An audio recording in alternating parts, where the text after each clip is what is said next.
We, the jury, find the defendant not guilty. Time froze for a moment, as if the world had stopped turning and only I noticed. They actually did it. They actually acquitted him. Despite the shoes caked in mud from the park where her body was found, the video of him at the scene days earlier, even a witness who put him nearby at the time of the murder, they still couldn't convict him.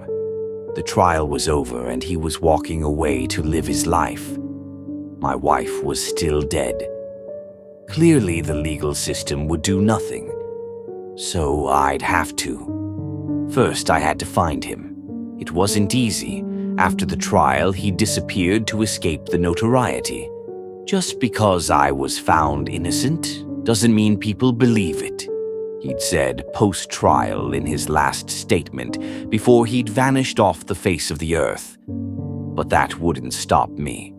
I examined personal records, checked online history, spoke to his friends and co-workers in an attempt to make sense of it all, broke into his former house and searched it from top to bottom, anything that might reveal where he'd gone. Finally, I got a lead. His face was caught by a traffic camera. Thanks to an inside source and a hefty bribe, I identified his location as a small town in Maine. He was living alone under a different name, but no one can stay hidden forever. I traveled there in a nondescript car I'd stolen off the street 2 states away. I arrived into town, rented a cheap hotel room in cash using a fake ID, and began searching. On the 4th day, my efforts paid off. I was at a small diner when I saw him. Hidden, I watched him. He greeted the staff and customers jovially and ate his breakfast leisurely, as if he didn't have a care in the world.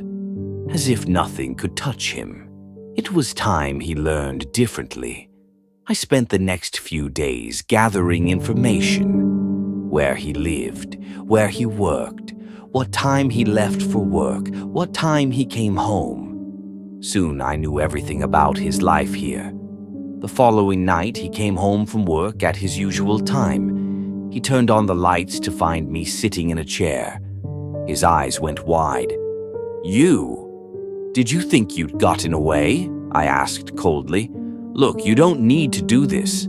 I'll never say—" Bang. "Yes," I said as the bullet blew a hole through his head. "I do."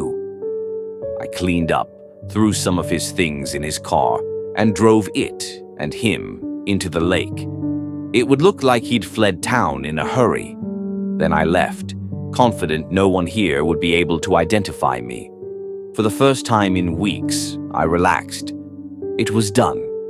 The man accused of my wife's murder was gone. Now, no one would ever know I killed her.